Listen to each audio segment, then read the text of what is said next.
पश्चिम बंगाल आज पूरे देश ही नहीं दुनिया में चर्चा का विषय है, जहां पर विधानसभा चुनाव के नतीजों ने न सिर्फ सत्ता तो बदल ही दी है बल्कि राजनीतिक विमर्श की दिशा भी साफ तौर पर बदल दी है। सोमवार को आए नतीजों के बाद पहली बार ऐसा परिदृश्य बनता हुआ दिख रहा है जब भाजपा राज्य की सत्ता संभालने जा रही है। ये बदलाव केवल एक चुनावी जीत का नहीं है बल्कि उस लंबे राजनीतिक संघर्ष का परिणाम है जो वर्षों से बंगाल की जमीन पर चल रहा था।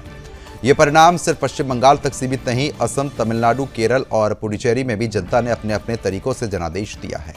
लेकिन सबसे ज्यादा चर्चा बंगाल की ही है, क्योंकि यहां सत्ता परिवर्तन का ऐतिहासिक संकेत मिला। भाजपा प्रदेश अध्यक्ष साम्यिक भट्टाचार्य के मुताबिक 9 मई को नई सरकार का शपथ ग्रहण हो सकता है। खास बात तो यह है कि इसी दिन महान साहित्यकार रविंद्रनाथ टैगोर की जयंती भी है, जो इस राजनीतिक बदलाव को एक सांस्कृतिक प्रतीक के साथ जोड़ देगी। बात करें चुनावी आंकड़ों की तो तस्वीर और स्पष्ट हो जाती है। पश्चिम बंगाल के 23 में से 9 जिलों में तृणमूल कांग्रेस एक भी सीट नहीं निकाल पाई। इन इलाकों में सभी 68 सीटें भाजपा के खाते में गई।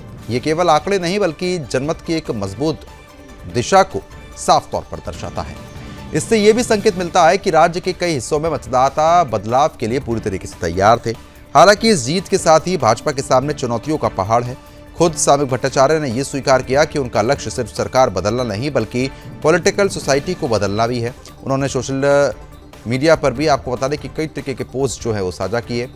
साथ ही साथ भाजपा ने अपने घोषणा पत्र को लेकर भी भरोसा जताया है। पार्टी का कहना है कि जो वादे किए गए हैं उन्हें पूरा किया जाएगा। केंद्र और राज्य के बीच तालमेल यानी कि डबल इंजन सरकार के मॉडल को यहां पर लागू करने की बात कही जा रही है।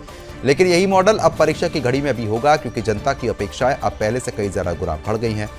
बता दें कि ममता बनर्जी इन नतीजों को स्वीकार करने से पहले कई गंभीर आरोप भी लगा चुकी हैं। भवानीपुर सीट से हार के बाद उन्होंने चुनाव आयोग और भाजपा पर वोट लूटने का तमाम आरोप वो करती हुई यहाँ पर नजर भी आए। लेकिन फिलहाल रिजल्ट जो है वो सबके सामने है और जनता परिवर्तन चाह रही थी और वो परिवर्तन साफ तौर पर देखने को मिला।